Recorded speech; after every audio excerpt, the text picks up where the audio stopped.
É com muita honra que a Escola Politécnica tenha o prazer de receber aqui a equipe do metrô de São Paulo, representada aqui pelo Luiz Antônio Cortes Ferreira, que é o gerente de Planejamento, Integração e Viabilidade de Transportes Metropolitanos do metrô, para fazer a palestra sobre os 50 anos da pesquisa Origens e Destino do metrô de São Paulo. Tá bom? Então eu imediatamente já passo a palavra para o Cortes, tá? Agradecendo muito a presença de todos por estarem aqui hoje prestigiando esse evento importante e muito interessante para a área de planejamento de transportes e para a engenharia em geral. Obrigado. Bom dia. Em nome do presidente da Companhia do Metrô de São Paulo, Paulo Menezes de Figueiredo, quero fazer aqui a minha saudação ao professor Dr.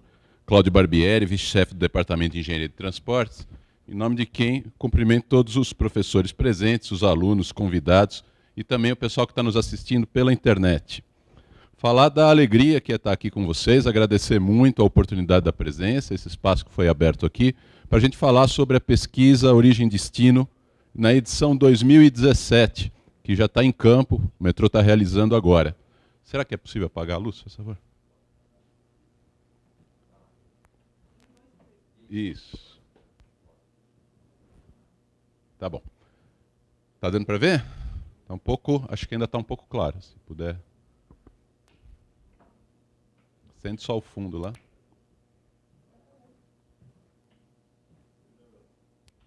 Isso. Aí tá bom. Falar aqui sobre a pesquisa Origem e Destino.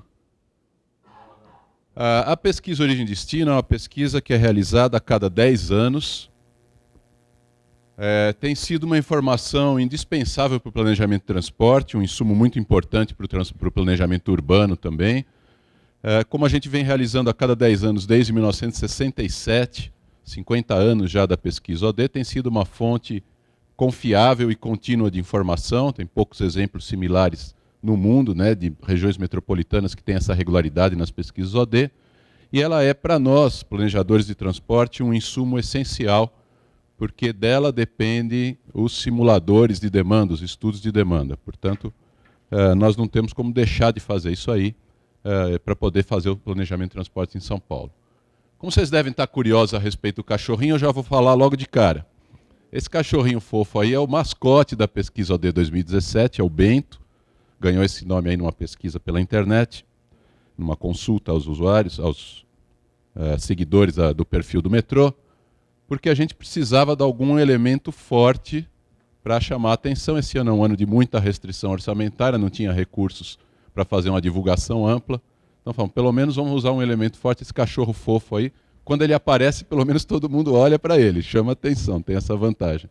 E a mensagem que ele está trazendo é a mensagem de receber bem o pesquisador, porque vocês vão ver ao longo da apresentação aqui, a maior dificuldade de aplicar a pesquisa Origem e Destino é que as pessoas recebam o pesquisador em suas casas. Então ele vem trazendo essa mensagem.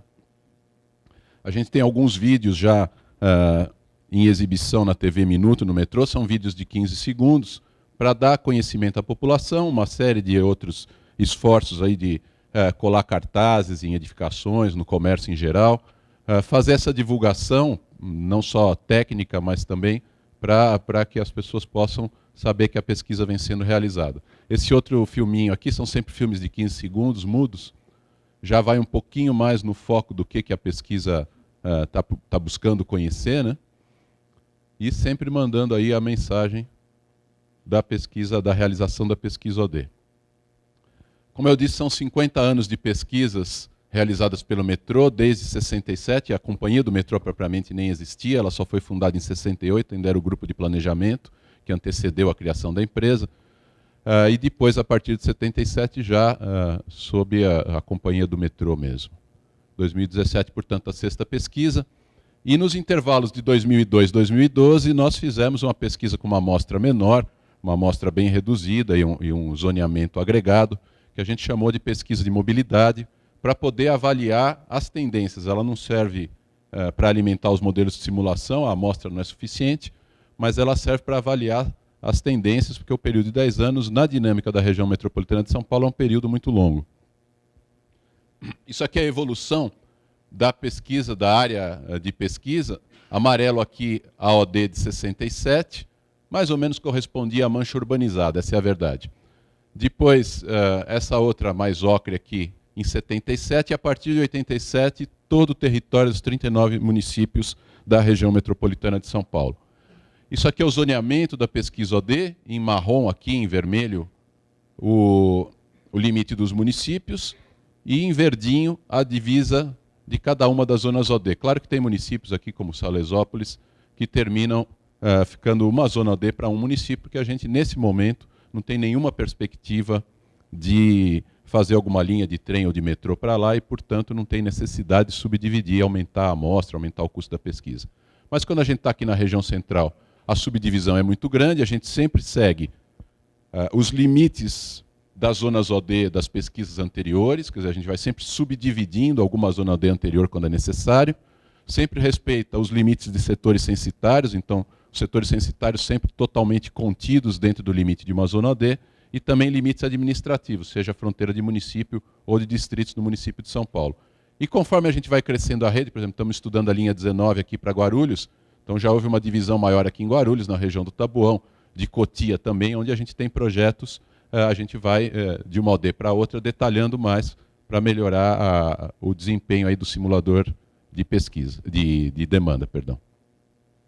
Aqui, para vocês terem uma ideia da evolução, começamos com 15 municípios em 67, já desde 87 os 39 municípios da RMSP, 206 zonas, chegamos a 517 zonas agora, e uma amostra de 32 mil domicílios, domicílios válidos, portanto, com todos os questionários de cada domicílio validados. E a pesquisa de mobilidade, vocês vejam, apesar de ser nos 39 municípios, um número de zonas muito agregado e uma amostra bem menor, em 2012, 8 mil domicílios. Aqui, vou me deter um pouquinho mais. A primeira pesquisa, ela não foi uma pesquisa completa, como a gente fez a partir de 77. Ela não incluiu as viagens não motorizadas e também não pesquisou empregos, assim, certas informações adicionais que hoje a gente pesquisa. Mas mesmo assim, a população era de 7,1 milhão de habitantes, 7,2 milhões de viagens motorizadas dia, divididas em 68% modo coletivo e 32% modo individual. Isso é São Paulo, 1967. E a frota de automóveis particulares, na posse das famílias, né, não posse de empresas, 493 mil veículos em São Paulo, lá em 67. Em agosto de 1960, quando eu nasci, eu sou de agosto de 60, foi lançado também o primeiro número da revista Quatro Rodas, né? A indústria automobilística já começando no Brasil, se firmando o primeiro número. Os problemas são o mesmo, né? Álcool no volante, falta de atenção, se olhar lá dentro tem buraco, reclamo de congestionamento, podia ser a edição de hoje, exceto pelo modelo aqui, que a turma de 60 é mais bonita que os modelos atuais. Oh, perdão, desculpa. Mas lá dentro o que tem de interessante é essa página dupla, com um levantamento da frota de automóveis no mundo. E vejam que no Brasil, em 1960, tinha 480 mil automóveis, em 67 já tinha 490 mil só em São Paulo. Só em São Paulo. E nós chegamos aqui, em 2012, com 4,25 milhões de automóveis na região metropolitana de São Paulo, de posse das famílias, sem contar as frotas das empresas, né? A gente considera os veículos de posse das famílias porque são aqueles que influenciam a decisão de viagem. Se não tem carro em casa, não adianta que não vai ter essa opção. Passamos de 7,2 milhões de viagens motorizadas, 15,3 em 77, em só 10 anos, e 30 praticamente 30 milhões de viagens em 2012. Enquanto a população cresceu 3 vezes, um pouco menos de 3 vezes, o total de viagens cresceu aqui 4 vezes, mais de 4 vezes. Essa tabela, eu poderia ter trazido a tabela completa, aqui foi mais uma curiosidade. E a partir de 77, nós começamos também a pesquisar as viagens não motorizadas, por isso que aparece aqui esse total de viagens dia, 21,3 e 44 milhões de viagens motorizadas, de viagens totais, perdão, em 2012. E isso aqui é um resumo do resultado de 2012, muito sintetizado, né? Já mostrando a divisão do total de 43,7, 29,7 motorizadas, 14 milhões não motorizadas, 16,1 milhões das motorizadas por transporte coletivo, 13,6 particulares, 13,7 a pé e só 300 mil viagens de bicicleta lá em 2012. O que vem acontecendo com as viagens por bicicleta é que elas vêm, em termos percentuais, crescendo muito, explodindo, vamos dizer assim, mas ainda na participação total, realmente muito pequena. Nós estamos esperando um crescimento grande no número, mas vai continuar marginal no total de viagens. Isso é o que está se imaginando.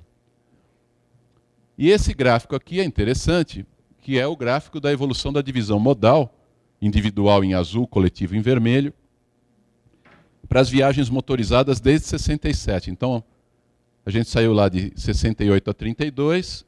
Em 2002 já tinha confirmado a inversão, um número maior de viagens por transporte individual do que coletivo, e aí uma série de providências de política pública e de investimento em transportes levaram à reversão dessa tendência. 2012 aqui fechando já, quer dizer, querendo retomar a tendência anterior de crescimento do individual, porque 2012 foi o auge do boom econômico, as famílias de baixa renda principalmente comprando automóveis e usando. Então foi talvez um ano atípico. Vamos ver agora em 2017 como é que essa tendência vai continuar, mas essa observação para nós é muito importante saber, fazer esse acompanhamento. E é fácil entender por que isso acontece. Isso aqui é a evolução da mancha urbana, não espero que você esteja enxergando, mas esse pontinho aqui do tamanho do meu dedo aqui no centro era a mancha urbanizada de São Paulo até 1881. Depois aquele azul mais escuro até 1930, e a mancha azul, tudo isso que está em azul aqui até 1949. Então, a área urbanizada de São Paulo, em 1950, era essa manchinha que está aqui, mal ocupava o município de São Paulo. Aqui aparece o centro de Mogi, se procurar encontra mais algum centro de município aí, mas é isso. Na fase até 1985, aquilo que é amarelo, verde e amarelo, o verde até 75, então vejo que em 15 anos aí um crescimento gigantesco, que é π vezes R ao quadrado, né, em termos de área, um crescimento gigantesco da mancha urbanizada, que foi quando houve aquela grande migração do campo-cidade. São Paulo, pela industrialização, atraiu muita gente no pós-guerra. E depois a expulsão para a periferia. Então, até 2010, ao longo das antigas estradas, das avenidas, daquilo que tem de viário disponível, a ocupação da região metropolitana todinha. E prover transporte para uma área tão grande, tão dispersa, é um custo elevado demais, tanto em termos de investimento, quanto principalmente de operação. E não parou só na região metropolitana de São Paulo. Esse espraiamento se deu aqui ao longo da Dutra, né, no Vale do Paraíba, para a região de Jundiaí, Campinas e Ribeirão, e para a região de Sorocaba aqui. Então o que a gente vê é uma grande mancha, praticamente conurbada, da macrometrópole paulista, que concentra aí mais de metade da população do Estado. O fato é que transporte e uso do solo são funções interdependentes. O sistema de transporte significa a facilidade de acesso, que por sua vez influencia o valor dos imóveis, que influencia a localização das atividades. E, historicamente, em São Paulo, serviços, comércio no centro, portanto, empregos no centro, e a população expulsa para as periferias em busca de solo mais barato, de habitação mais barata, e cada vez mais longe. A gente viu, ao longo das últimas 2 décadas, uma expulsão da classe média, inclusive. A própria classe média passa a mudar, porque o custo de viver em São Paulo é tão elevado, né, o custo da moradia é tão elevado, que a classe média é expulsa para loteamentos fechados, condomínios fechados, de muito bom padrão, mas todos eles longe, pendurados em rodovias, trazendo aí um transtorno muito grande em termos de capacidade das rodovias, e obrigando todo mundo a depender do automóvel para qualquer atividade que faça por dia. Mas esse foi o padrão de expansão da região metropolitana, que está arrefecendo, mas ainda não parou, né? Continua crescendo na periferia a habitação, né? O assentamento residencial, e continua concentrado no centro todos os empregos. E o resultado disso são viagens pendulares nos horários de pico, uma sobrecarga enorme do serviço de transporte, a necessidade de dimensionar esse serviço de transporte para suportar o horário do pico, e o resto do dia, para usar o jargão das empresas de ônibus, fica batendo banco, né? Fica andando com o veículo vazio, e no sentido contrário, inclusive, ao do pico, né? ao do fluxo majoritário, andando vazio. E a gente chega a ter desequilíbrios de 10 por 1 na relação entre sentido majoritário sentido inverso na própria rede de metrô. Isso aqui era a densidade populacional por zona OD em 77 e aqui em 2007. Veja onde é que cresce. Cresce o roxinho e o vermelho, principalmente aqui na periferia.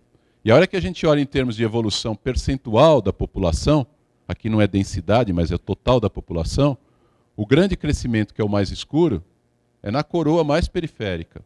E a região central com variação negativa de população.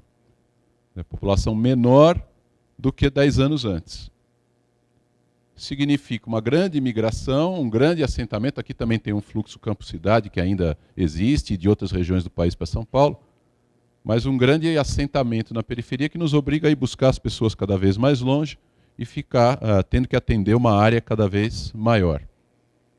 Densidade de empregos em 97, também por zona OD, e a densidade de empregos 2007. Todos esses mapas, a fonte são as pesquisas OD. Então vejam aqui a densidade de empregos, continua concentrada, uma extensão aqui em direção à Barueri, ao Tamboré, Alphaville, ao longo da Marginal Tietê, e principalmente ao longo da Marginal Pinheiros, Berrini, aquela região até Santo Amaro aqui. O fato é que o resultado disso é a saturação dos sistemas de transporte, principalmente nos horários de pico, capacidade ociosa fora do pico, e um crescimento muito grande dos impactos negativos, né, do custo de congestionamentos, do tempo de viagem, casa-trabalho principalmente, poluição, todos os custos de saúde associados a isso, tudo isso consequência dessa ocupação de uso do solo. Aí a gente tende a falar, puxa, mas se São Paulo tivesse mais metrô, nós tivesse sido igual a Cidade do México, que começou junto com São Paulo, já tem 200 quilômetros de linha de metrô, mas a gente esquece, e não deve esquecer, que desde o ano 2000 a rede da CPTM é totalmente integrada à rede do metrô, inclusive com transferência gratuita, então integrada física e tarifariamente, é uma única rede sobre trilhos, e a rede da CPTM, aquela sucata que foi herdada do governo federal, do sistema de subúrbios, se transformou num sistema já muito modernizado, de muito boa qualidade. Tem muito por fazer, claro, mas já melhorou infinito. Veja aqui, região metropolitana de São Paulo, somando as redes de metrô e trem metropolitano, são 335 quilômetros. Na cidade de São Paulo, 210 quilômetros de transporte sobre trilhos de bastante boa qualidade. E aqui nessa coluna a gente tem a população. Se a gente fizer uma relação de quilômetro de rede por milhão de habitantes, a gente chega nesse índice aqui. Então Londres, na melhor posição aqui, com um índice de 37,8 quilômetros por milhão de habitantes. Paris, que a gente tem como referência de boa rede de transportes, né, 19,7. São Paulo cidade, 17,4. Não está longe de Paris, está até bastante próximo. E a Cidade do México, que muitas vezes é usada como paradigma, só 9,6. Então a gente não deve considerar o metrô isolado. Isso é muito usado, às vezes, na imprensa, principalmente quando quer fazer uma crítica, mas não é verdade, não. Essa tabela acho que mostra claramente isso. Na realidade, a gente está em situação melhor. Mas está resolvido o problema de transporte em São Paulo? É evidente que não está, todo mundo sabe que não está. E aqui eu vou... Não é teste psicológico, psicotécnico, não vou pedir para vocês adivinharem, dizer o que é a mancha aqui.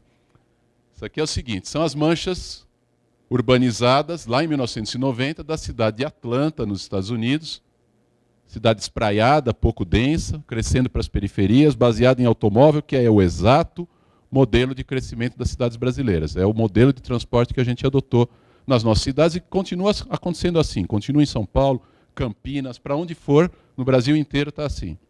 E aqui, na mesma escala, a mancha urbanizada de Barcelona, com 2,8 milhões de habitantes. Ali, 4.280 km², desculpa, essa vírgula está errada, é um ponto. E aqui, 162 km² de mancha urbanizada. O que significa em termos de transporte? Com quase a mesma população em 90, 60% da população de Barcelona está a cerca de 600 metros de uma estação de metrô. Para prover essa mesma acessibilidade à rede de metrô em Atlanta, seria necessário construir 3.400 quilômetros de metrô. É impossível. Nenhuma cidade, nem no país mais rico do mundo, tem recursos, seja para investir numa rede de 3.400 quilômetros, seja para manter essa rede operando, porque é óbvio que não vai ter passageiros, os sistemas vão estar ociosos o dia inteiro. Então, como é que você consegue, num modelo de cidade similar a esse, prover transporte de qualidade, aliviar os congestionamentos, liberar o sistema viário, que ele deixe de ser dedicado exclusivamente aos automóveis e passe a cumprir a função de permitir pedestres com segurança, bicicletas. Como é que a gente consegue pular deste modelo para este sem interferir também no planejamento do uso do solo? E teria que ser uma intervenção até bastante drástica, até difícil de ser feita nesse momento, se a gente olhar a evolução histórica. Vamos voltar aqui para a pesquisa OD.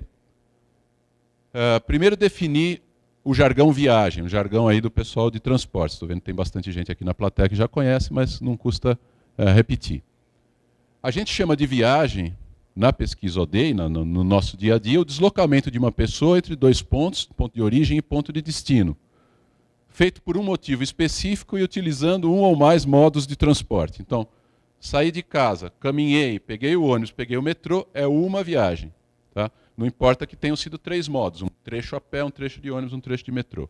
É uma viagem. Então, o que a pesquisa OD faz é mapear essas viagens ao longo do dia, esses deslocamentos ao longo do dia, cada um deles com um endereço de origem e um endereço de destino. Então, o que é a pesquisa origem-destino? É uma pesquisa domiciliar, ela é feita nas residências, não vai em endereços comerciais, não pesquisa transeuntes, pesquisa residentes dos domicílios sorteados, com 3 perguntas básicas. Primeiro, qual viagem ou quais viagens foram realizadas no dia anterior, tem que ser um dia útil, um dia típico. Portanto, a gente só consegue aplicar o questionário da terça-feira até o sábado, isso se não tiver nenhum feriado no meio. Então, ela vai pesquisar a origem e o endereço de destino. Pesquisa o modo ou os modos, né? Foi a pé, foi de ônibus, de metrô, da combinação de modos, só de automóvel, como é que foi isso? E pesquisa o motivo da viagem também. Motivo trabalho, motivo escola, saúde, lazer, seja qual for o motivo, porque os motivos têm desempenhos, têm comportamentos diferentes ao longo do dia, e essa é uma informação fundamental para o simulador de demanda. Então, viagem em modo motivo, pesquisa domiciliar, por uma questão de redução de custos, a gente trabalha com uma amostra estratificada, e o questionário é um questionário bem complexo, tem que ser aplicado a todos os moradores do domicílio, inclusive crianças em idade escolar. Se a criança não tem idade suficiente para responder, respondem os pais, responde o responsável, mas na casa de 10, 11 anos já está respondendo o questionário por si mesmo. E aí a gente tem que consistir todos os questionários e depois consistir o domicílio para ter um domicílio válido, para poder compor aquela amostra de 32 mil domicílios, que estão, essa amostra naturalmente subdividida por zonas OD. Aí, a maior dificuldade que a gente tem para aplicar esse questionário é a questão da privacidade, ou da insegurança da população. Então, quero passar essa mensagem aqui muito clara, e eu conto com a ajuda de vocês para divulgar isso. O metrô garante a confidencialidade dos dados que é fornecido pelos entrevistados, e tem um conjunto grande de medidas de segurança para garantir que esses dados não sejam depois tornados públicos ou que alguma pessoa mal intencionada pode ter acesso. O primeiro ponto é que todas as informações são criptografadas, os questionários são aplicados em tablets, no momento em que o pesquisador encerra aquela entrevista, não tem mais como ele mesmo enxergar a entrevista, quer dizer, o tablet pode ser perdido, pode ser roubado, que não vai ter como acessar o resultado que está ali, e também criptografada no servidor central, porque é todo um sistema baseado em web. A gente não tem cadastro, não mantém cadastro dos nomes das pessoas que residem, só tem o endereço, não tem nenhum interesse em manter esse cadastro. O pesquisador pergunta o primeiro nome ali no momento, mas isso não fica registrado no tablet, é só para se organizar. E todas as informações são anonimizadas, tanto porque não tem nenhuma referência de nome, quanto porque esses dados serão expandidos, né? A amostra de cada zona OD vai ser expandida para representar o total da zona OD, e depois que foi expandida não tem mais como identificar um indivíduo ali dentro. E a gente toma muito cuidado para garantir isso. Bem pouca gente tem acesso aos questionários.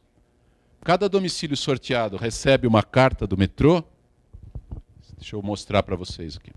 Isso aqui a gente não divulga na internet, não mostra para não ser usado como modelo por pessoas de má fé. Mas é uma carta assim nesse padrão, um padrão de empréstimo de segurança. E aqui vem só o endereço, né, o nome, rua tal, número tal, complemento, se for o caso. Não tem o nome do morador. Isso tem nos causado, inclusive, alguma dificuldade em condomínios, principalmente, síndicos que barram a distribuição, ou às vezes o próprio zelador.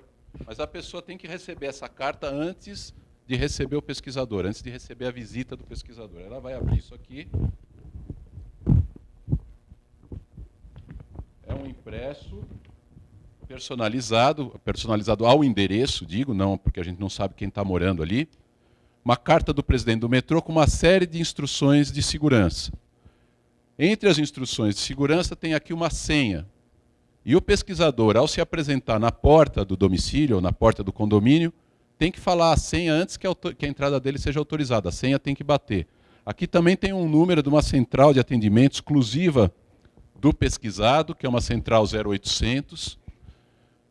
E só os entrevistados, só aqueles que foram sorteados, têm acesso a esse número. Chegou a carta, pode ligar para essa central para verificar a veracidade da carta, para agendar a visita do pesquisador, para obter informações detalhadas, se quiser, a respeito da pesquisa, da finalidade, como ela é feita. E também, no momento em que o pesquisador, a pesquisadora se apresenta, pode telefonar para a central e dizer, ó, tem uma pessoa aqui na porta dizendo que é pesquisador do metrô. A central vai confirmar, vai dar o nome e o RG dessa pessoa, do pesquisador, né? Então, você tem certeza que está recebendo um pesquisador do metrô. Isso é uma medida de segurança que foi possível através da inovação que a gente implantou com o sistema baseado em web.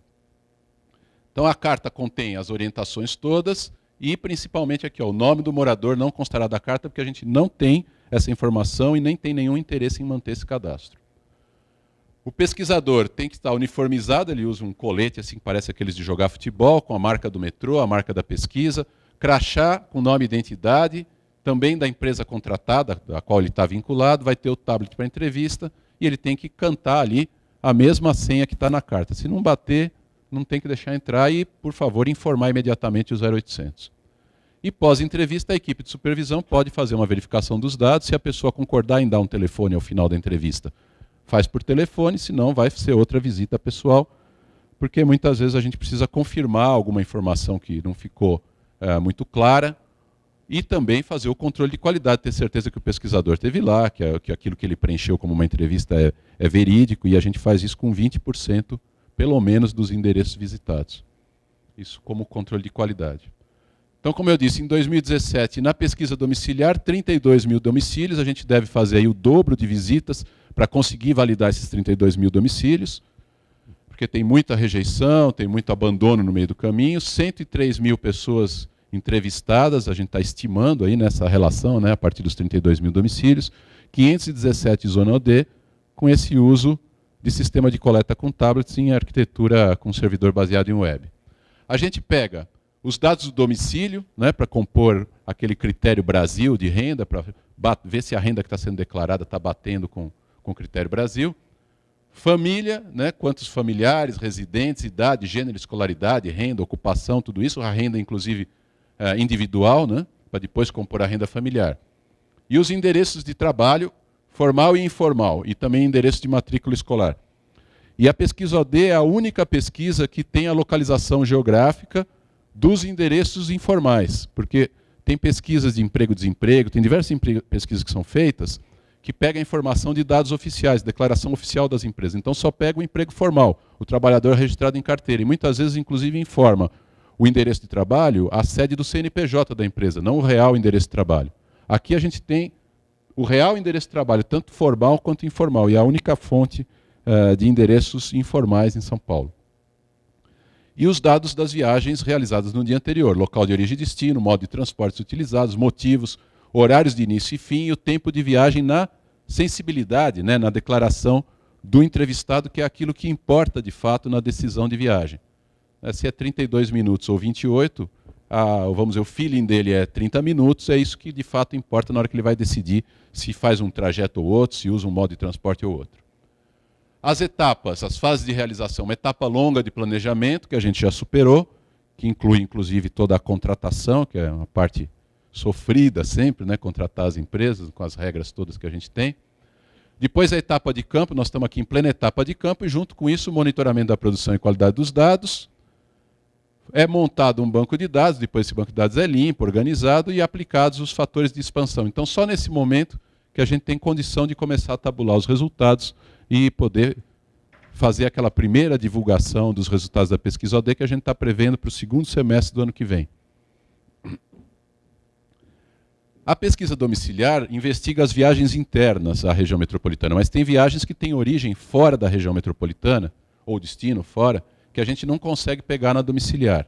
Então a gente tem uma outra pesquisa concomitante, que é a pesquisa na linha de contorno, que investiga as viagens que têm origem fora da região metropolitana e também aquelas que cruzam, só usam o viário da região metropolitana, por exemplo, de Campinas para Santos, qualquer tipo de viagem, né, de norte a sul do país, pela Dutra Regis Bittencourt, qualquer viagem desse tipo que só onera o nosso sistema viário, e isso tem impacto no simulador de demanda, porque o primeiro passo que ele faz é simular a velocidade do sistema viário.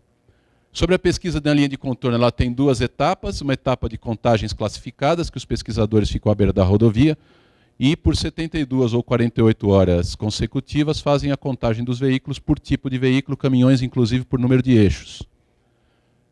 E depois, com base nessa contagem, a gente obtém o volume diário médio e calcula a amostra para entrevista com ocupantes de veículos, aplica então mais uns 40 mil questionários, esse ano vão ser aplicados, 40 e poucos mil questionários. Neste ano aqui, em 21 postos de pesquisa, praticamente na divisa da região metropolitana, um posto ou outro só que escapa um pouquinho fora da divisa da região metropolitana, que aí tem uma determinação, não pode ter rotas de fuga, nada disso, e tem que ter uma condição de poder parar um caminhão com segurança no acostamento. Então, com o auxílio da Polícia Militar Rodoviária, da Polícia Rodoviária Federal, a gente determina os locais desses postos de pesquisa. E com isso faz um levantamento de todas as viagens que estão entrando ou saindo da região metropolitana.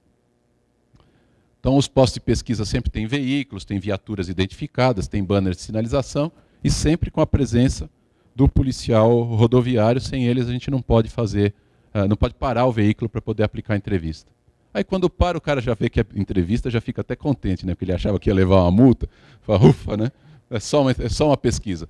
Mas a dificuldade é menor, mas depende da presença da Polícia Rodoviária, e aí coloca, por exemplo, nós já estamos antevendo dificuldade com a Polícia Rodoviária Federal, que deslocou praticamente todo o contingente para o Rio de Janeiro para cobrir lá os problemas de segurança, e aqui em São Paulo está bastante desguarnecida. Também está com um corte de orçamento importante. Mas, de alguma maneira, nós vamos terminar conseguindo aplicar. Na linha de contorno, como eu disse, a contagem classificada, as entrevistas com ocupantes e também entrevistas com passageiros em aeroportos, terminais rodoviários e naquelas estações de metrô que tem um fluxo grande de ônibus fretados que vêm de fora da região metropolitana. Nem todo fretado vem de fora da região metropolitana, mas algumas concentram mais isso. Então, com isso aqui, a gente complementa a pesquisa na linha de contorno. E também com o sistema de coleta em tablets num sistema isolado, totalmente separado da pesquisa domiciliar, para garantir o sigilo também. Para que serve a pesquisa OD? Bom, para a gente ter uma quantificação, uma caracterização, um diagnóstico da mobilidade atual na região metropolitana, para a gente poder ter subsídios para planos e projetos futuros de transporte e, especificamente porque isso é determinante da metodologia, dos critérios estatísticos adotados, fornecer insumos para a projeção de viagens futuras. Serve também em outras áreas para avaliar a evolução urbana, porque a gente tem já uma série histórica importante, para análise de uso do solo, para estudos de mercado, porque tem as informações setorizadas com bastante detalhe para cada zona OD, então consegue fazer uma série de cruzamentos aí do banco de dados, e os insumos para os modelos de simulação de uso do solo, modelos de uso do solo e transporte, avaliação de capacidade de suporte, aí para os diversos trabalhos que possam ser do interesse tanto da academia quanto do poder público e da iniciativa privada. Aqui um outro jargão que é preciso explicar, que é o conceito de modo principal. Na hora que a gente faz aquela tabulação sintetizada, aquela que sai nos relatórios síntese que estão disponíveis no site do metrô, a gente classifica as viagens por modo motorizado e não motorizado, e no caso dos motorizados, dividindo em coletivo e individual, por modo principal. Então, se eu fiz uma viagem com ônibus mais metrô, entra na tabulação sintética como viagem por metrô, e assim vai. Se eu fui de bicicleta e depois peguei o trem, vai entrar como uma viagem de trem. Mas na célula da matriz correspondente àquela zona OD, tem lá todas as informações. Então você consegue pegar por faixa de renda, faixa etária, gênero, fazer um cruzamento e mapear algum assunto de interesse específico. É que a gente não entra em tabulações muito detalhadas, porque nós não temos fôlego para isso. Então a gente só faz aqueles estudos que por algum motivo a gente tenha interesse lá no metrô. Mas qualquer pessoa tem acesso à tabela, ao banco de dados e, portanto, consegue... à matriz, perdão. E, portanto, consegue fazer cruzamentos. Então tem aqui um extrato, um pedacinho de um exemplo, é uma matriz mesmo, 517 linhas, 517 colunas, com o total de viagens entre cada uma delas e dentro de cada célula aqui, as informações todas detalhadas, que é que vai permitir, para quem sabe trabalhar com banco de dados, fazer os cruzamentos. Mas o principal, a mensagem aqui, as matrizes das pesquisas desde 97, 2007 e 2012 estão disponíveis no site do metrô. 2017, assim que tiver concluído também, vai ficar disponível, junto com os relatórios síntese. Tá? Então, qualquer pessoa hoje tem acesso e pode trabalhar esses dados. A forma de seleção da amostra é uma amostragem estratificada por renda, porque a renda é a variável mais correlacionada com viagens, com a decisão de viagem. Quanto maior a renda da família, maior o número de viagens que realiza por dia, e também porque tem acesso a modos individuais, coisas assim. E a gente usa estratificação para reduzir o tamanho da amostra, né, para poder trabalhar com uma amostra menor e, portanto, reduzir o custo de aplicação da pesquisa. Esse ano nós estamos usando para a seleção da amostra o Cadastro Nacional de Endereços para Fins Estatísticos do IBGE. Alguma dificuldadezinha, porque ele está um pouco desatualizado, a gente tem encontrado muitos endereços que viraram comerciais, ou que viraram blocos de edifícios, coisas assim, que estão diferentes do cadastro, mas tem sido melhor do que trabalhar com proxies a partir de consumo de energia, coisa assim. E toda a pesquisa é dimensionada para garantir a margem de erro do modelo de simulação de demanda. Quer dizer, toda a metodologia e o critério estatístico para garantir o bom funcionamento, vamos dizer assim, dos modelos de simulação de demanda. A gente usa para simulação de demanda o modelo clássico de 4 etapas, utilizando um software desenvolvido no Canadá, aperfeiçoado lá, que é o M, que eu acho que muitos de vocês, estou vendo aqui, estão acostumados a usar também. Tá? E com isso a gente consegue fazer todas as avaliações de planejamento de transportes, dimensionar os projetos e também fazer as avaliações, as modelagens de viabilidade econômico-financeira de cada um dos novos projetos. Então a acuidade do resultado das simulações de demanda é extremamente importante. A gente tem trabalhado já há bastante tempo no metrô com uma margem de erro de mais ou menos 10%, e essa margem de erro só é possível de ser atingida se a fonte, se a origem dos dados, que é a matriz OD, estiver feita corretamente. Aqui só de curiosidade, a flutuação horária das viagens diárias motorizadas. A linha verde é 2007, e a linha vermelha é 2012. Então vejam que tem aqui um pico que é motivado principalmente por casa-trabalho e casa-escola. No horário do almoço, por casa-escola aqui, né, por movimentação relativa à matrícula escolar, tem um segundo pico. Pico de saída de expediente no final da tarde e esse pico aqui da saída das faculdades. Né. Mas a hora que a gente olha o gráfico do total de viagens, incluindo viagens não motorizadas, portanto, praticamente viagens a pé, o comportamento muda, porque a gente tem um enorme pico aqui na hora do almoço, que são os estudantes de ensino fundamental, que normalmente estudam perto de casa e vão para a escola a pé.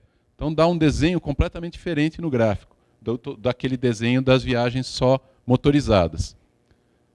Aqui, olha, motivo trabalho é o azul, educação vermelho e outros é verde. Então vejam, mesmo no motivo trabalho tem o pessoal que trabalha nas faculdades, que está saindo aqui no fim do dia, né, junto com o pico aqui principal de alunos, e o comportamento dos outros motivos completamente diferente, não tem pico. Né, tem um acúmulo perto da hora do almoço, que a gente indo, gente voltando, mas se distribui de uma maneira razoavelmente uniforme ao longo do dia. Então, por isso que a gente também precisa perguntar o motivo, não é porque é bisbilhoteiro, não, mas é porque isso influencia muito o comportamento das viagens. Bom, aqui vamos para a parte final aqui da minha apresentação. Vocês muita gente já deve até ter tido a oportunidade de ver, isso aí é um evento sempre muito comemorado, que é quando a tuneladora rompe a parede do corpo de alguma estação ao longo da linha. Então, nesse caso aqui, a parede sul do corpo da estação Santa Cruz, da linha 5 Lilás, e a tuneladora que estava vindo lá, de Moema, subindo pela Pedro de Toledo, vindo da estação Hospital São Paulo, que é a estação seguinte nesse sentido, rompendo a parede. Então está aqui a cabeça de escavação da tuneladora, uma tuneladora de via dupla, praticamente 11 metros de diâmetro.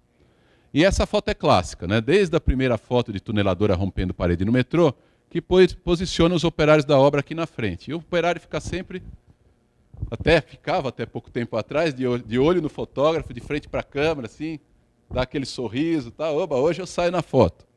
Olha o que está acontecendo aqui.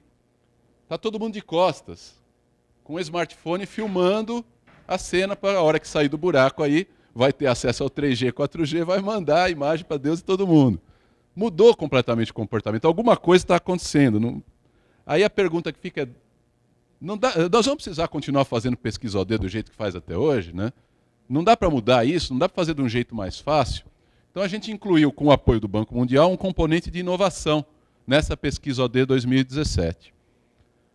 Um componente de inovação, primeiro já importante, já implantado, já em uso, a gente já está oferindo os benefícios, que é a implantação de um sistema todo baseado em arquitetura web para aplicar os questionários, fazer o controle das visitas, né, do desempenho dos pesquisadores, fazer o controle de qualidade e permitir dar informações em tempo real para os entrevistados através dessa central específica e, ao mesmo tempo, faz o monitoramento e os institutos de pesquisa têm total controle das equipes que estão em campo, tudo isso integrado por esse servidor de aplicações aqui, que já vai montando o banco de dados para que, ao final, ele possa ser trabalhado, possa ser limpo e expandido.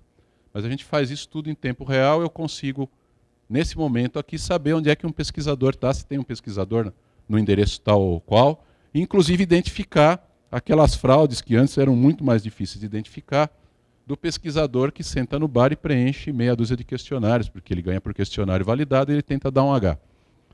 Aconteceu logo na primeira semana, um pesquisador de uma das 3 empresas contratadas, até com muito bom currículo, pesquisador de IBGE e tal, que abriu 20 questionários ao mesmo tempo. E o sistema imediatamente apita, ele não sabia que ia apitar, mas apitou, indicando que ele estava abrindo 20 questionários, uma quantidade grande de questionários no mesmo par GPS, no mesmo par XY. Imediatamente, esse pesquisador foi desligado, porque não dá para confiar nele, ele está fazendo alguma coisa errada, está tentando fraudar o sistema. Então, a gente tem assim, uma evolução muito grande no controle de qualidade da pesquisa para os institutos de pesquisa, no controle da produção e também da qualidade, né, no controle dos pesquisadores, e para a população, porque pode ter informação em tempo real, à medida que o pesquisador bate a porta, ou até ao longo da entrevista, se ficar com medo, com receio, pode ligar lá no 0800. E aqui, para vocês terem uma ideia, o ciclo do questionário, desde o momento da programação daquele endereço, por todo o caminho que ele passa, todas as consistências, até ele chegar a ser aceito após a verificação pelo metrô ou os retornos aí. Tudo isso dentro do sistema, toda a sequência, esse fluxograma do questionário dentro do sistema. Mas ainda assim, isso que eu mostrei é o sistema antigo, né? A maneira antiga de aplicar a pesquisa. Mas tem um negócio aí que a gente não sabe muito bem o que é o tal do Big Data, né? Que tem informações, a gente sabe que tem informações riquíssimas, mas como é que a gente consegue, primeiro, ter acesso a essas informações, todas elas, ou um conjunto importante delas, e depois transformá-las ou aplicá-las de maneira que sejam úteis para os modelos de simulação de demanda. E eu vou até arriscar aqui um vaticínio, vamos dizer assim, mas eu acho que a gente vai precisar evoluir também os modelos de simulação de demanda para realmente poder tornar esses dados úteis em tempo real. O modelo clássico de 4 etapas, com tudo que ele exige de insumos, provavelmente não vai dar certo. Mas, assim, os motivos principais que a gente arrolou aqui. Reduzir os custos da pesquisa e, portanto, permitir um intervalo menor entre cada uma das pesquisas. Reduzir o incômodo do pesquisado e facilitar a realização, que é praticamente as duas coisas juntas, né? E semear o desenvolvimento tecnológico. Nós não somos instituto de pesquisa, o metrô não é instituto de pesquisa, mas é uma empresa que tem a tradição de inovar e tem a obrigação, entendo, de fomentar o desenvolvimento tecnológico, até porque em interesse próprio, né? Daqui a 10 anos vamos ter algo muito mais atual para usar, esperamos isso. Mas é importante manter a série histórica, obter as informações completas que permitam alimentar com confiabilidade os modelos de simulação, né, e aí talvez a maior barreira de todas, atingir todas as faixas etárias e faixas de renda, o que parece, nesse momento, quase impossível, né? Por exemplo, se eu usar uma solução baseada em smartphone, nem todo mundo tem smartphone, nem toda a faixa etária lida bem com o smartphone. Então tem uma barreira de renda, tem uma barreira de acesso a plano de dados, tem uma barreira geográfica, porque a gente vai fazer entrevistas em chácaras, é toda a região metropolitana, tem lugar que não tem nem sinal direito, né? E tem também, acho que a principal barreira é conseguir se entender com esse sistema, que a princípio não vai ser uma coisa assim tão automática. Ou pelo menos encontrar soluções que facilitem a realização da pesquisa com segmentos específicos da população.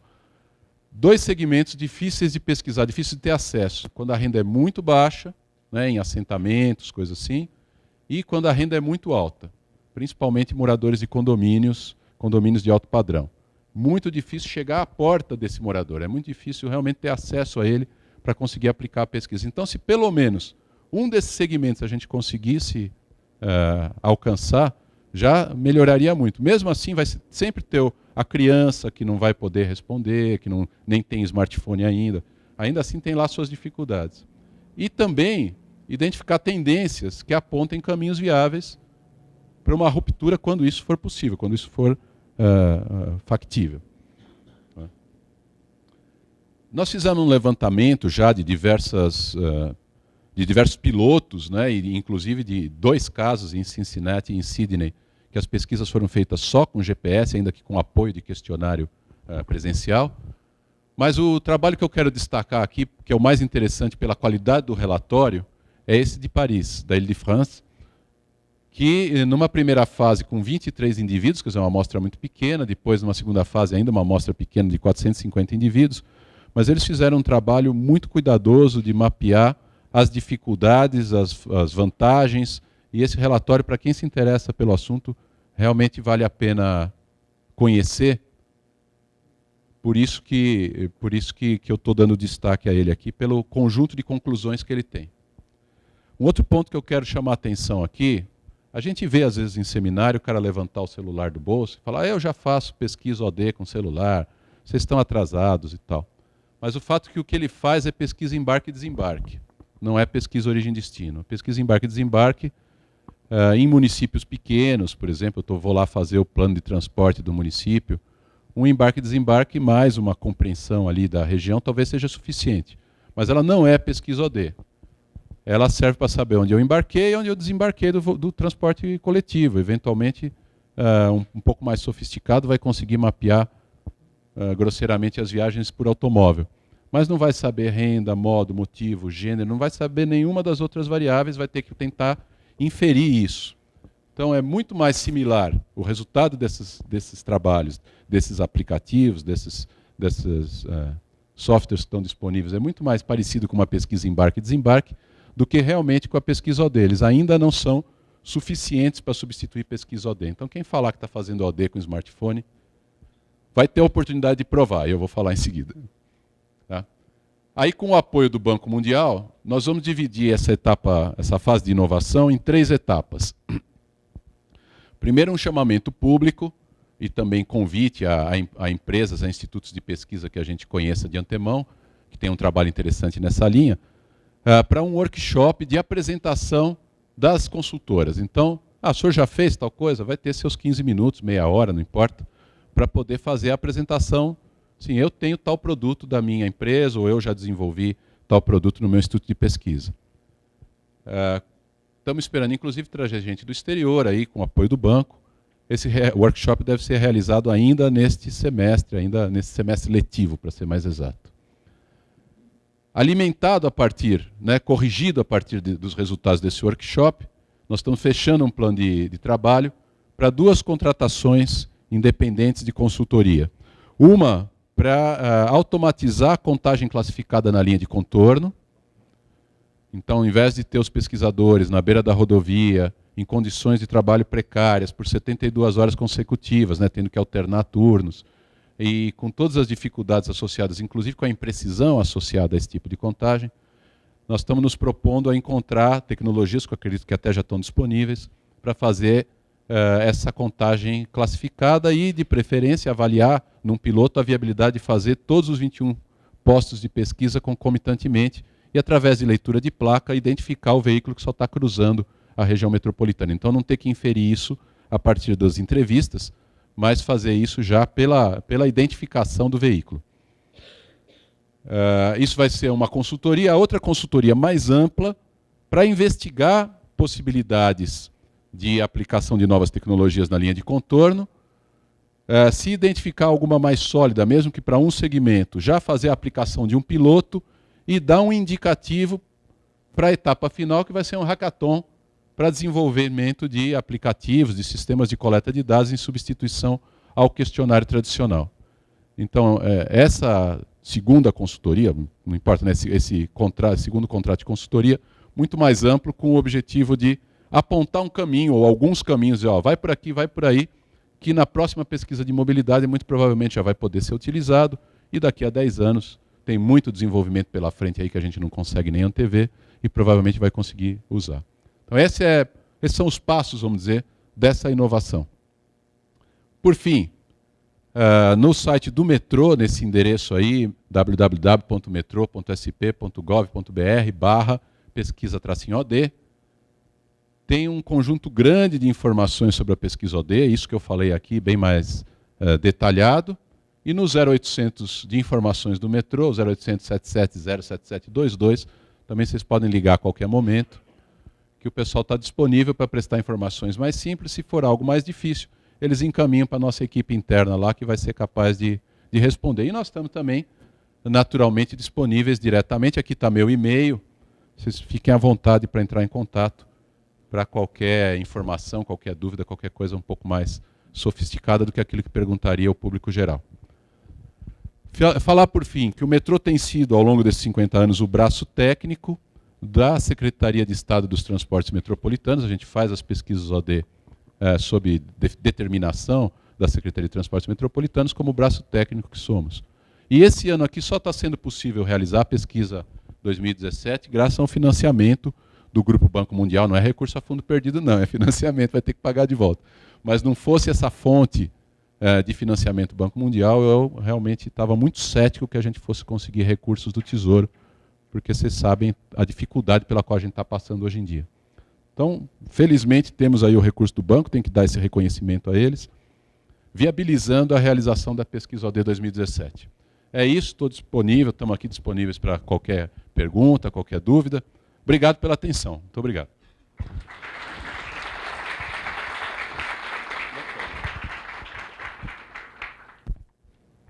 Alô? Alô? Antes de mais nada, eu posso lhe pedir, por favor, dá para colocar aquela transparência que tem o ciclo do uso do solo e transportes? Vamos ver qual... Dá, não tem problema. Vamos só...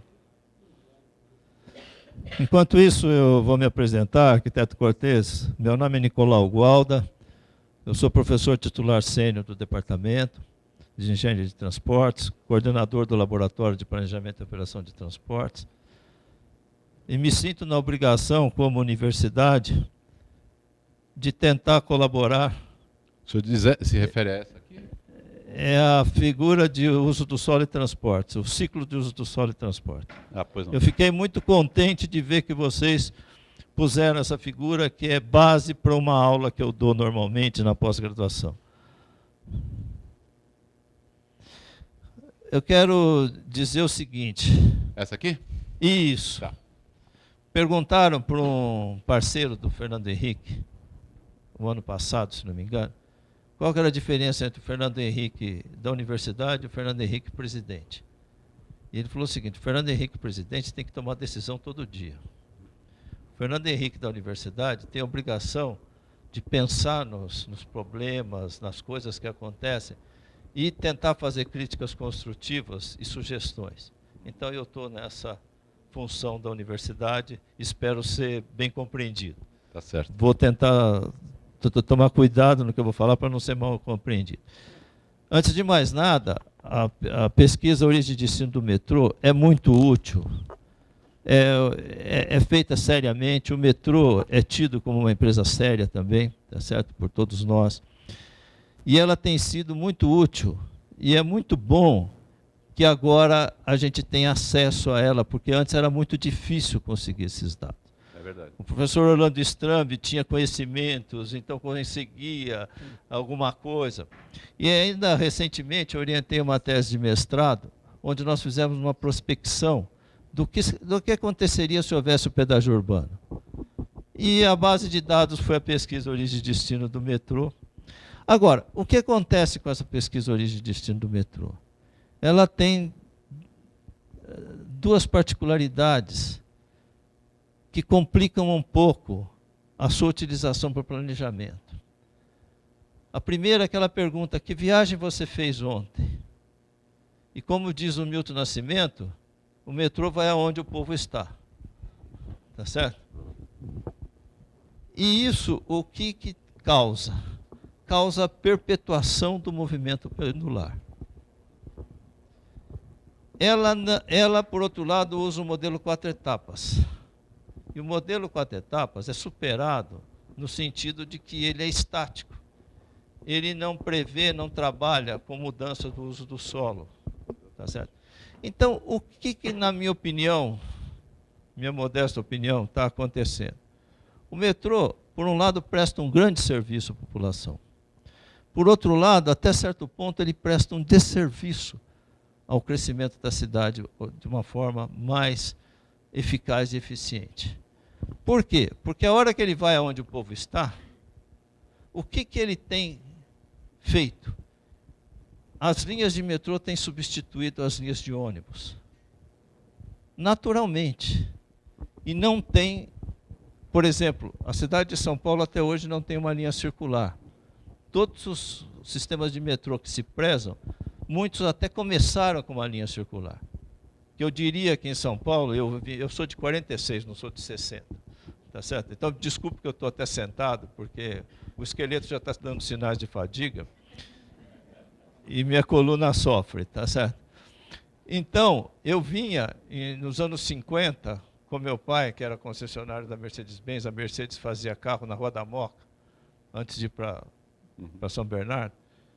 E a gente pegava aqueles lotações que faziam circular a avenida. Avenida São João, Avenida Angélica, Avenida Paulista, Avenida Brigadeiro. Até hoje nós não temos um metrô que faça o circuito avenidas. O que as linhas do metrô são? São linhas radiais ligando a periferia ao centro. Então, o metrô incentivou, aliás, ele foi usado para isso, para trazer o pessoal da Zona Leste para trabalhar no centro da cidade. E como ele vai perpetuando o movimento pendular, não há metrô que resista. Então, a gente teve uma dissertação de mestrado há uns 10 anos atrás, talvez 15, que já me lembro o nome dela, Denise Lopes, trabalhando na CET, pôde usar o M2 e fazer as simulações que nós pedimos para ela fazer. Então, ela fez simulação, por exemplo, do que aconteceria com a fluidez do tráfego se fosse equilibrado o uso do solo no centro expandido. O que significa isso para os que não conhecem?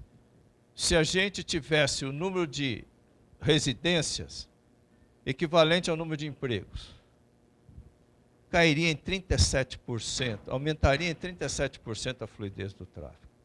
Aí eu pedi a ela que fizesse uma outra simulação. O que aconteceria se nós equilibrássemos o uso do solo na Zona Leste? De novo, perto de 40% da fluidez do tráfego. Ou seja, desde então, eu digo o seguinte: a Zona Leste não precisa de metrô, a Zona Leste precisa de emprego. E a gente vem há 10, 15 anos dizendo o seguinte: precisa, finalmente está começando a acontecer, incentivos para a criação de emprego na Zona Leste e não mais metrô. Então, eu entendo, porque o metrô é uma empresa de transporte, então tem que ir onde a demanda está, porque ou ela é para dar lucro ou pelo menos não dá prejuízo. Ela não é uma empresa de planejamento urbano. Mas o governo precisaria usar as determinações associadas ao metrô para também fazer planejamento de uso do solo e planejar adequadamente a cidade. E planejar adequadamente a cidade, se olharmos o ciclo de uso do solo de transporte, se eu aumento a facilidade de acesso, eu mudo o uso do solo e aumento de novo a necessidade de viagens. É o que está bem simplificado o seu ciclo, mas ele mostra isso. Então, o metrô, infelizmente, está contribuindo para aumento do movimento pendular. O que seria necessário fazer? Que o governo desse subsídios ao metrô, ou quem quer que seja, para acontecerem viagens onde nós gostaríamos que elas acontecessem, e não onde elas acontecem. É claro que o metrô não pode fazer isso, porque quem que vai pagar? Então, eu não estou fazendo crítica ao metrô, eu estou fazendo crítica ao uso que se está fazendo, aparentemente, pelo menos até onde a gente sabe, de utilização desses dados todos. E lembrando que o metrô pergunta o seguinte: aonde está a demanda? O que você fez ontem? É para lá que eu vou. E é por isso, na nossa opinião, eu falo na nossa porque não é só minha aqui, que não cai a utilização de automóveis. Porque pela primeira vez surgiu uma linha de metrô, que é a linha 4, que quando ela foi propagada, eu disse em sala de aula o seguinte: ela vai explodir, porque vai ser a primeira linha de metrô que vai integrar CPTM, diversas linhas do metrô, vai fazer, às vezes, parcialmente de uma linha central circular. E não deu outra, ela explodiu, só quem projetou que não percebeu, que não projetou a ligação da linha 4 com a linha da Paulista para a demanda que aconteceu. Tá certo? Então, eu estou falando isso, provavelmente chovendo no molhado para os senhores, mas nós temos muitos alunos aqui, futuros engenheiros, futuros gerentes, para que atentem para esse ponto. Nós utilizamos, eu copio isso do professor Orlando Strame, que transporte não é necessariamente a solução para o problema de transporte. Não é colocando mais transporte que a gente resolve necessariamente o problema de transporte. É com políticas de uso do solo. E políticas de uso do solo necessitam do transporte. Então, seria importante, se houvesse influência dos senhores, para que a cidade fosse planejada utilizando racionalmente o sistema de transporte. E me permita a petulância de tentar alertá-los para esse uso sistemático de onde o povo está. Tá bem. Se eu puder, eu acho que nós estamos concordando aqui em muitos pontos, e eu não coloquei toda essa sequência de slides sobre transporte e uso do solo à toa, não. É uma provocação nesse sentido. Tá? Porque eu poderia ter feito só sobre a pesquisa OD, tecnicamente, não entrar nesse assunto aqui, mas é que é um assunto fundamental. Fundamental. Primeiro, retomando, né, desde a primeira observação, de fato, os dados da pesquisa OD eram a matriz OD era de divulgação muito restrita, e eu tenho que aqui dar o crédito ao responsável pela decisão de tornar essa matriz pública, um egresso aqui da casa, o Arnaldo Luiz Santos Pereira. O Arnaldo foi nosso diretor de planejamento, e lá na virada da... 90 e alguma coisa, não era nem ano 2000, depois da OD 97, tomou essa decisão e falou: não, torna isso público e pronto, porque é melhor do que alguns terem acesso privilegiado. Então, desde então, muito antes até de lei de acesso à informação e tudo isso, que o metrô já tinha tomado essa decisão, graças a essa visão do Arnaldo, da importância de tornar público o resultado. Em relação ao modelo de simulação, eu acho que tem especialistas aqui muito mais bem preparados do que eu. Mas nós temos uma dificuldade na adoção de modelos de uso do solo e transporte, porque até onde a gente conseguiu identificar e utilizar são modelos que trabalham com uma agregação de zonas muito grande. Então, eles não substituem o M ou qualquer software similar, para o grau de detalhe que a gente precisa, por exemplo, para projetar uma estação, dimensionar a frota, coisa que o vale. Então são 2 trabalhos. Um que é utilizado, o MUT, que é né, qualquer variação, pode ser o Tranos, qualquer software desse, utilizado, digamos assim, para fazer avaliações macro, de planejamento.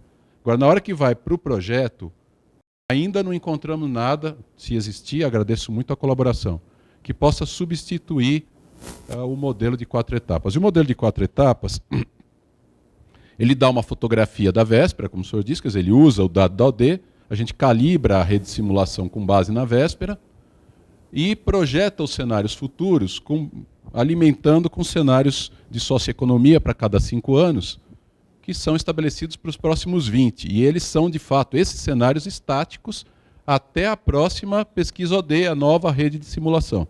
Então, durante 10 anos, a gente trabalha com um vaticínio, né, com um exercício de prospectiva, dizendo a cidade vai crescer mais para esse lado, empregos aqui, outros acolá. Mas como observadores da situação. E aí alimenta o modelo de simulação. Agora, tem um ponto importante, que eu acho que os alunos precisam ter claro isso, até porque esse é um debate que existe lá dentro na minha área de planejamento, entre técnicos, muitos saídos aqui da Escola Politécnica, e outros da arquitetura, da geografia, de outras áreas. Da pesquisa OD, eu tiro um quadro, né, um mapa de linhas de desejo. As linhas de desejo mostram aquilo que existe de viagens entre 2 pares, ou entre os diversos pares de zonas OD, e, portanto, do ponto de vista de atendimento imediato à demanda, mostram aquelas ligações que são prioritárias. Mas isso não é, a correlação entre linhas de desejo e planejamento de rede não é automático, como alguns querem crer, né, como alguns técnicos defendem, inclusive com unhas e dentes. Porque é preciso olhar o conjunto da cidade, é preciso olhar o conjunto do desenvolvimento urbano e, na medida do possível, e aí nós vamos entrar numa segunda etapa da conversa, na medida do possível, interagir com todos os outros órgãos de planejamento, porque aí eu vou para a segunda etapa. Nós temos um problema em relação ao uso do solo e mesmo ao transporte, que a Constituição brasileira reserva ao prefeito, ao município, a atribuição exclusiva de regrar o uso do solo, como é a atribuição exclusiva de transporte e de todos os outros serviços públicos. Quando você tem uma grande aglomeração, como a região metropolitana de São Paulo, totalmente conurbada, o que você faz com resíduo? Cada município vai ter que resolver o seu próprio problema de resíduo sozinho, multiplicando investimentos e tal, e a mesma coisa vale para tudo. Transporte e uso do solo não poderiam ser pensados separados, como não pode ser pensado todas as diversas políticas públicas, mas essa é a realidade brasileira. Claramente a realidade brasileira. Eu não trouxe aqui nenhuma provocação, não era o assunto, mas eu tenho uma sequência de slides quando eu falo sobre isso, comentando Minha Casa Minha Vida. Né? Minha Casa Minha Vida teve grandes vantagens, assim, grandes méritos do ponto de vista de ativar a economia em regiões remotas do país, mas criou enormes problemas, porque raríssimos são os exemplos que estão dentro da mancha urbana. Normalmente é alguma fazenda, algum sítio, algum terreno completamente fora da mancha urbana, que pendura lá 500, 1000 unidades habitacionais em municípios pequenos. Estou falando lá do Maranhão, interior do Maranhão, coisa assim, 60 mil habitantes, faz um Minha Casa Minha Vida de 1000 unidades. Quer dizer, vai morar ali mais 4, 5 mil pessoas, quase 10%, se é que não dá 10% da população da cidade. Pendurado numa rua de terra, completamente fora da cidade. Não tem um posto de saúde, não tem um espaço de área verde, um campinho de futebol, não tem nada. Tem residência e aquele sisteminha viário ortogonal, e é aquilo ali. Ora, isso tem um impacto enorme. Eu vou citar um número, um dado recente da Secretaria Estadual de Educação. A Secretaria Estadual de Educação provê transporte escolar para uma parcela dos alunos. E eles fizeram um levantamento, o custeio da Secretaria de Estado da Educação aqui em São Paulo passou de 600 milhões de reais ano para 1,2 bi por conta do Minha Casa Minha Vida. Do aumento da quilometragem percorrida pelas vans escolares por causa dos assentamentos de Minha Casa Minha Vida. Mas eu vou dizer, eu tenho que fazer aqui uma defesa do governo federal. Essa política de assentamento habitacional na periferia, onde o terreno é barato e não olhar para mais nada, portanto, olhar cada gestor para o seu próprio problema, como se fosse uma empresa privada individual, né? Essa é a tradição da gestão pública brasileira, infelizmente é isso, né? E a gente tem dificuldades muito grandes, inclusive culturais e práticas, para implantar uma gestão integrada. Então, não é só o governo federal, os estados e os municípios repetem mais ou menos esse mesmo modelo. Tem iniciativas, como o Casa Paulista agora, que são o ponto fora da curva. Mas ainda assim, para convencer os demais gestores públicos que aquilo era uma iniciativa correta, foi preciso fazer uma demonstração enorme. Porque onde já se viu construir casa popular onde o solo é caro, né, no centro da cidade. Mas faça a conta como governo, faça a conta como sociedade. Não vou nem falar como governo, faça a conta como sociedade. É muito mais barato, com certeza, né? Porque aproveita toda a infraestrutura que está ali subutilizada.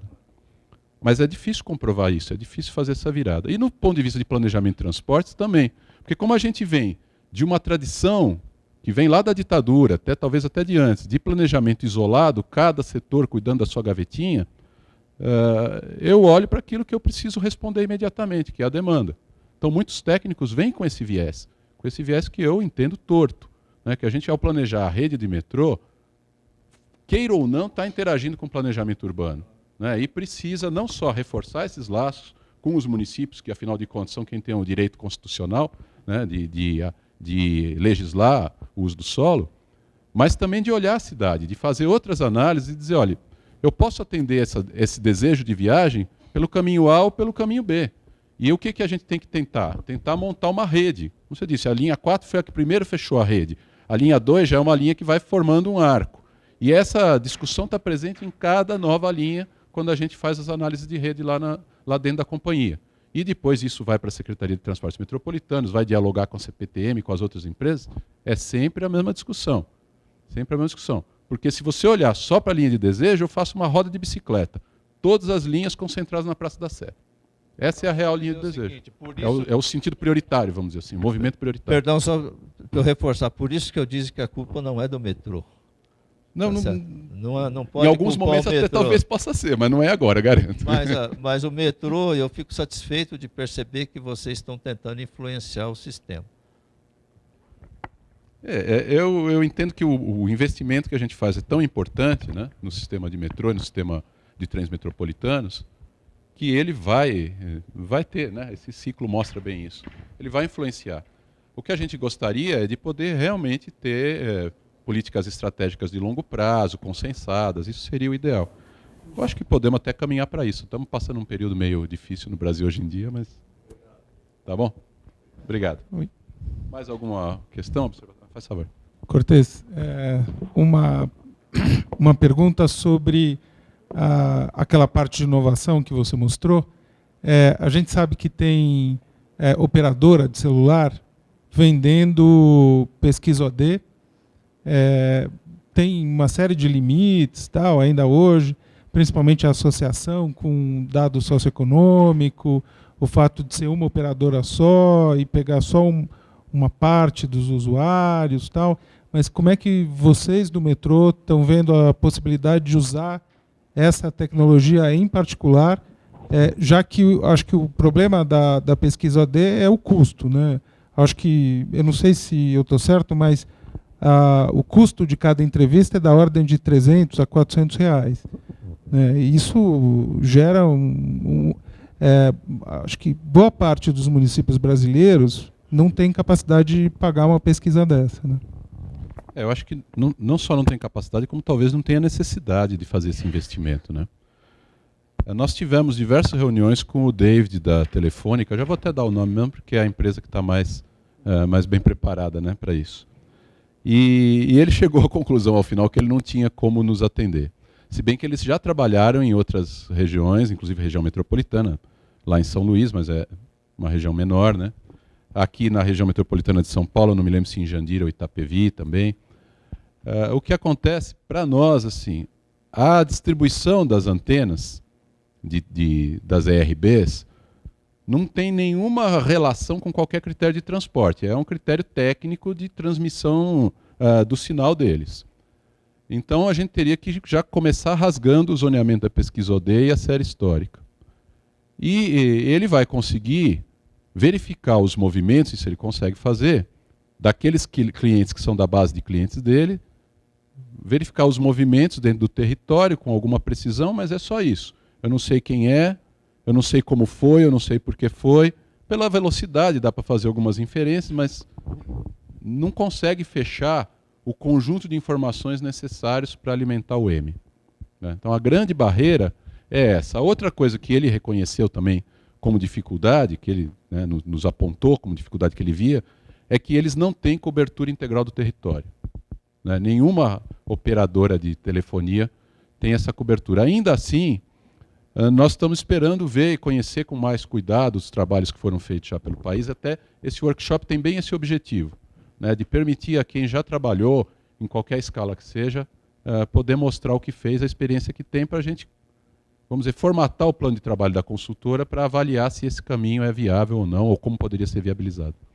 Em Fortaleza eles vão associar, né, a OD domiciliar e pegar um pequeno trecho da cidade e fazer também uma pesquisa por celular e comparar os resultados. Tá certo.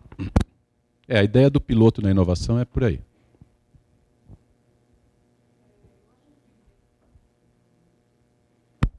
Pronto.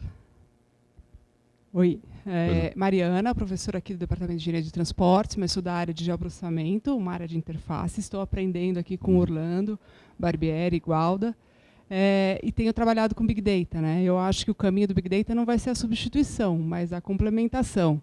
Certo. E aí a pergunta que eu tenho é o seguinte: vocês têm pensado, né, numa nova forma de estratificação dessa amostra que leve em consideração a usar esse Big Data para melhor, então, fazer uma distribuição, uma análise dos movimentos na região metropolitana?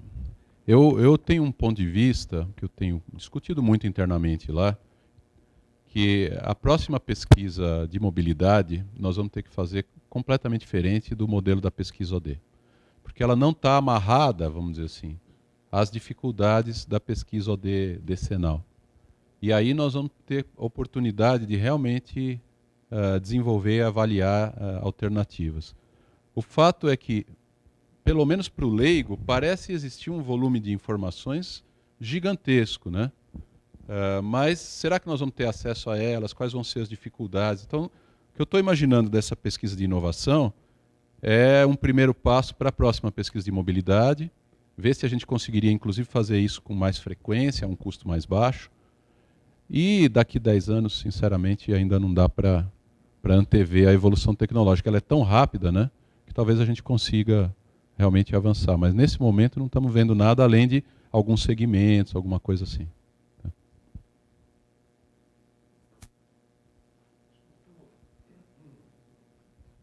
Estamos já caminhando, acho que, para um final. Eu queria ver se tem mais alguém que gostaria de fazer alguma pergunta. Alguns dos nossos alunos, talvez, que não se manifestou. Vários dos professores aqui se manifestaram. Bruno, quer fazer uma pergunta? Rápida. Eu pediria ao Cortez também, rapidamente, porque acho que a gente está chegando a uma hora, precisamos finalizar. Os alunos têm aula agora a 1h. Então, Bruno, a última pergunta aí é sua.